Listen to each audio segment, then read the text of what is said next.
And I'm Trinity Arnason, and today I will be teaching you how to make Kool-Aid Play-Doh. So the first step is measuring your flour. The reason why there is a spoon in here is because I'm going to spoon it in, and you get the right amount of flour instead of the air pockets that you can get when you scoop it up. So I'm going to do that right now.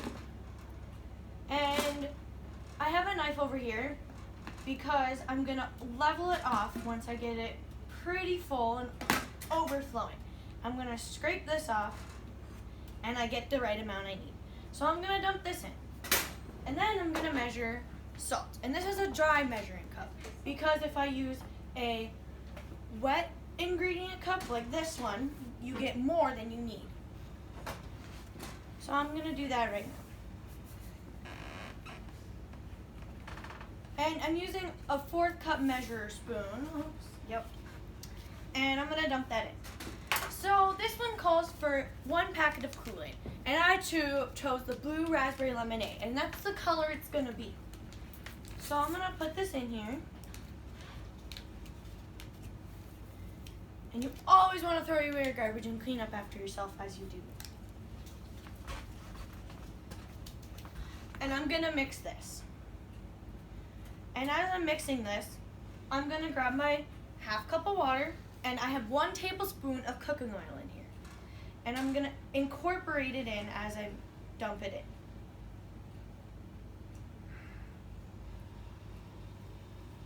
So the reason why I'm doing this is because you don't want to make it all clumpy.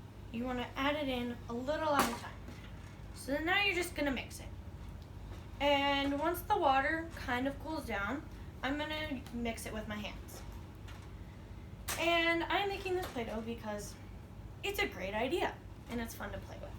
And this is what the end result will look like.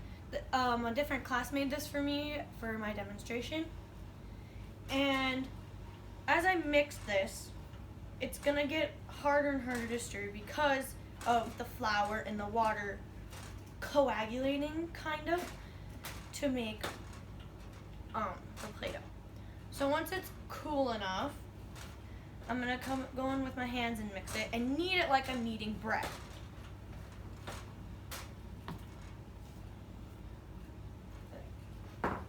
So I'm going to do that now. And as you knead it, you can add more flour if you need to because it will be sticky right away. But you just want to mix it until you get all the flour incorporated that's in your bowl. And this process can be very hot, so if you're doing it with little kids, please don't, because they will burn themselves. And the cooking oil I used was Crisco vegetable oil that helps make it soft. And this Play-Doh can be edible, but it has a lot of salt in it, so it won't taste as good. And I'm going to keep mixing it until it cools down. This process takes a while. So the reason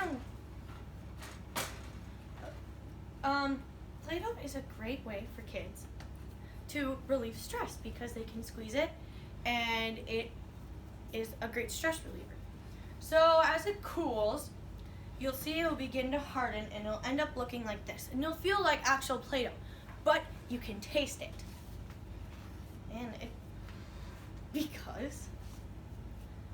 And see, I'm mixing it up because the color isn't as vibrant and you can still see the little flecks of blue in here. That's still the Kool-Aid not being incorporated well enough. So I'm mixing that. And while that happens, it's starting to cool down. And it's becoming Play-Doh. And it smells like Play-Doh too. And the smell is blue raspberry, which smells great. So right as I'm kneading this, I'm going to clean up and put everything away. This goes in this bag. You always want to have new instruments when you start a new project. And this is Play-Doh when it's done.